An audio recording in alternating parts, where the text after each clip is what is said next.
Hello and welcome to another 31 Days of Horror 2020 video.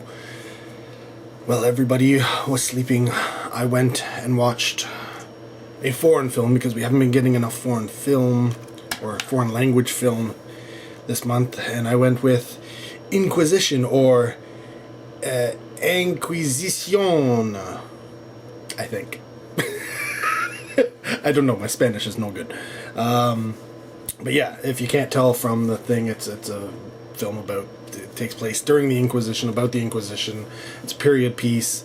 Essentially, an inquisitor arrives in a town, and he's done a lot of work previously. And of course, like any Inquisition film, people start getting accused of being witches and being killed. Of course, he falls in love with the town's, I guess you call him mayor's daughter, and she eventually, gets accused of witchcraft, and he won't turn her in because he's in love with her, and then, it's it sort of spirals down from there for everybody. But yeah, it's a lot of witches being killed, which means a lot of women being tortured. And because the time period, it means a lot of nudity is involved. Yes, there are a lot of naked women throughout the film. Not just being tortured, but, in all shapes and forms. Or like wearing nightgowns, very, very sheer nightgowns. So you can see pretty much, everything you need to.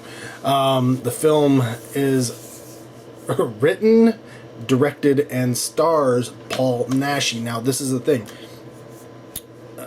This is one of the... If I had seen any Paul Naschy films before, it probably was this one.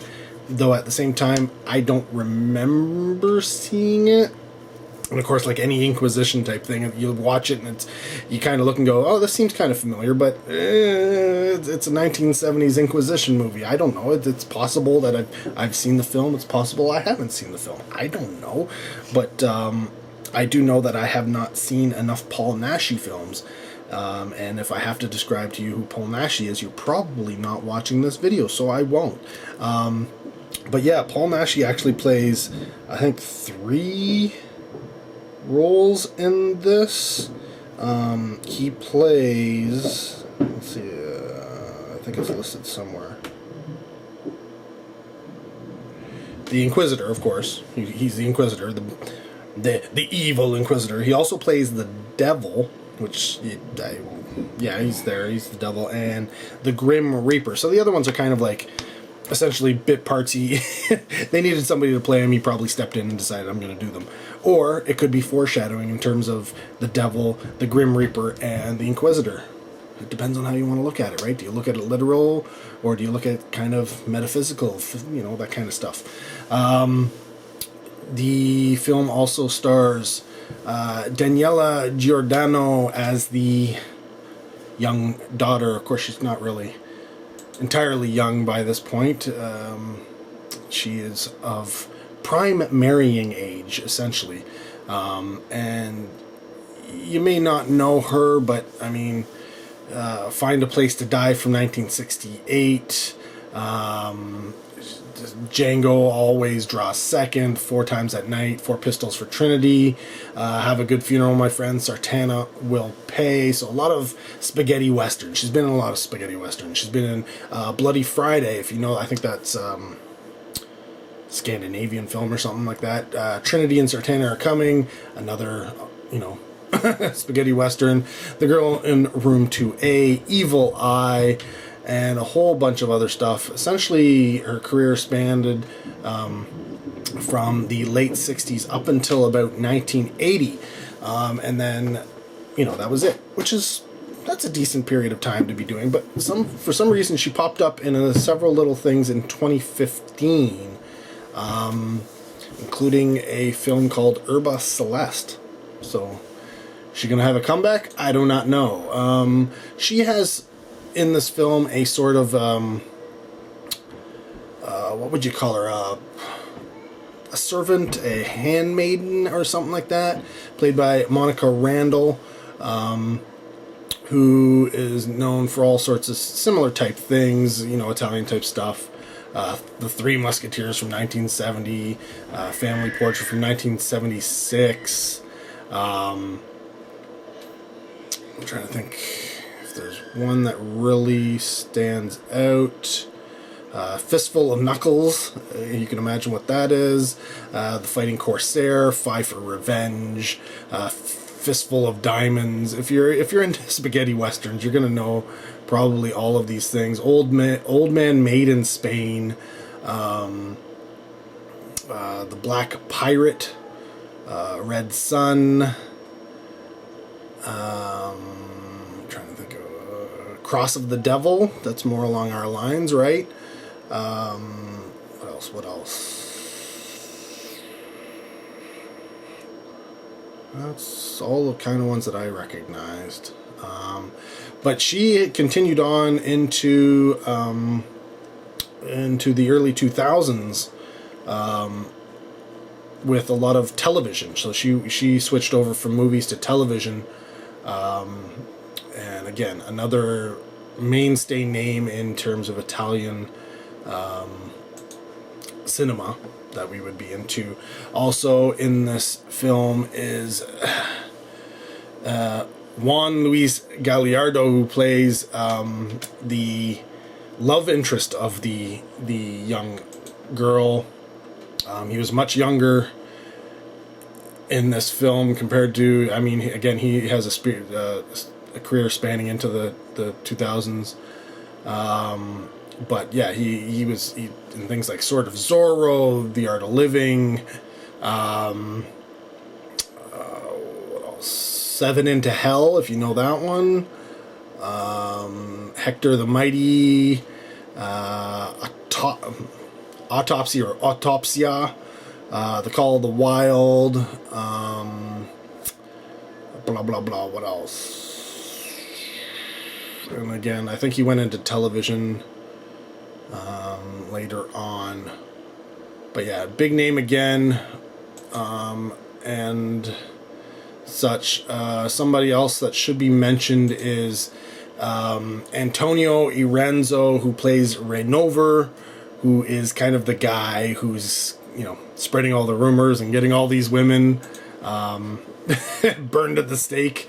And he was in things like Guns of Nevada, Wild Kurdistan, The Ugly Ones, Gentleman Killer, Hate for Hate, Secret Intentions, Cutthroats 9.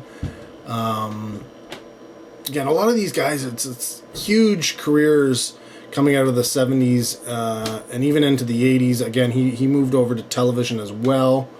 It's funny how they did that. So through the 70s, doing lots of film, then moving into the 80s, going into television, right? It's funny that they did all that.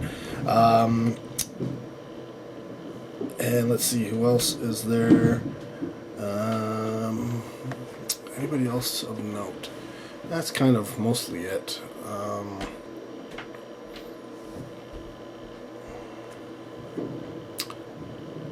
Now, it's funny that IMDb lists Paul Naschy as the director. And on the back of this, it lists Jacinto Molina. Now, Jacinto Molina is the credited person in the film. Jacinto Molina is Paul Naschy. So I don't know why they put on here. Like, did they not know that? I do not know. Because yeah, it's Paul Naschy did the writing and directing, both listed as Jacinto Molina. There is no Jacinto Molina, but it's kind of funny. Yeah, that out of the way. Thoughts on the film. It is like an almost perfect Inquisition film. Like, if you want to watch, if you like 70s film, if you like Inquisition type films, this is almost like perfect. It has that perfect, like I said, it's the Inquisitor comes to town, people start getting accused of being witches, and the Inquisitor just goes to town on them and tortures them, and then throw in lots of nudity, throw in 70s level gore, blood. You know, it is what it is. But yeah, you got people with the plague. You got like, it's gorier than you might think. But at the same time, it's almost like something you would see playing on television, maybe with a little bit of editing, cutting out, the nudity portions and some of the gore aspects. But it definitely plays like something that would be on television in the afternoon, on the weekends when I was growing up. But yeah, it's just fantastic. The colors are great, lots of reds to black and such. It's funny. If this film had been made now, in the same style, I would probably wouldn't be saying all of these things. I'd be saying it's formulaic. It's been done before. We've seen all of this stuff before. The gore is it's like somebody used ketchup and didn't know what they were doing, or red paint. It's not realistic, right?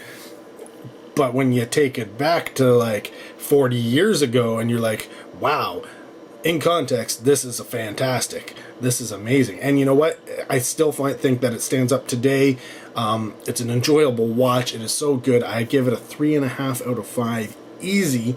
And yeah, I definitely want to start getting more into Paul Naschy stuff to check them out. Again, it's going to be a lot of 1970s type stuff, I'm sure. But yeah, considering this is his directorial debut, wow, well done.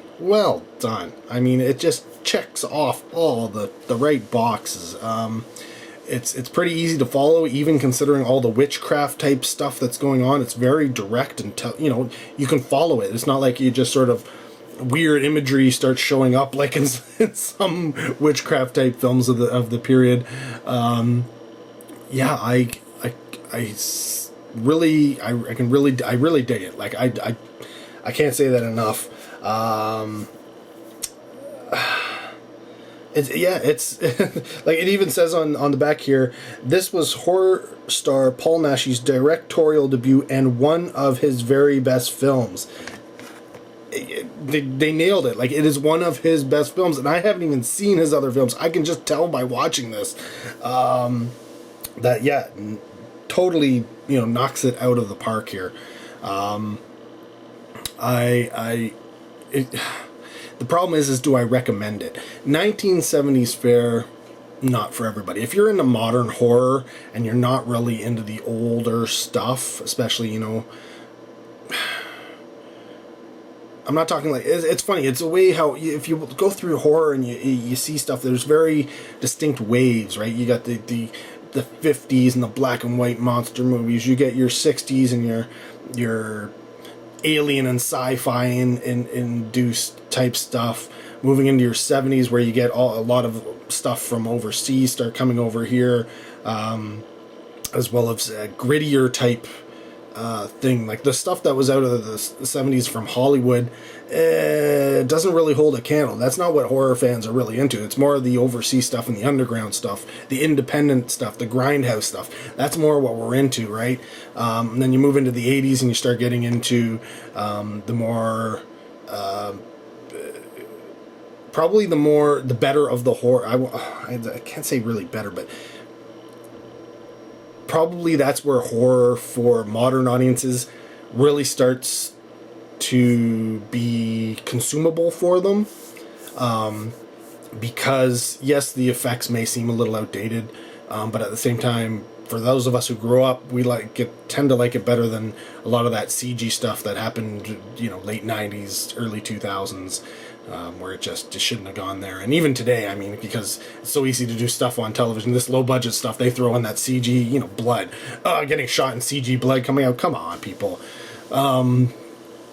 I would much rather see, physical effects, which is what I grew up in on the 80s, and it looks better. I just think it looks better. It's more realistic. Yes, there's puppetry. Yes, there's things, and sometimes they look like puppets. Sometimes but I mean, even like things like the Puppet Master movies, man, where they're, anyways, I'm digressing, but that's where it starts to become more digestible for modern audiences, right? Those ones who are looking for the slick picture. When you start going back to 1977 when this came out, yeah, sure, the picture is it's a little mute, right? Not as vibrant, but that's just the way films were. That's the film stock, right? But when it comes down to the where they find problems is when you get the blood, and like I said, the ketchup red paint type blood and such. They find it a little bit silly, but that's not for everybody. Horror hounds, the ones who are watching this, you guys, if you haven't seen this film yet, get on it. Like if you're all into Inquisition, Pit and the Pendulum, even I guess Black Death. I don't see too many Inquisition films lately, but I think Black Death came about. That was a plague and all that. That was close to an oh no wait, there were a couple of witch things. There's that one with Nicolas Cage was in one. But yeah, we don't get enough Inquisition films. We just don't. We should have more. And but I don't know that any of them will really. This is probably my new favorite Inquisition film of all time. This is it. This is it. But yeah, and you're wondering, why did I only give it a 3.5? It's like, well, because it does have some things. I mean, like I said, the blood is red paint and such, and you gotta knock off some marks here and there. And again, it's not in English, so you do have to kind of read it to be able to watch it. So for some people, that's gonna turn them off. So I gotta note that, take it down a little bit, and that's how you get there. But yeah, wow, just fantastic.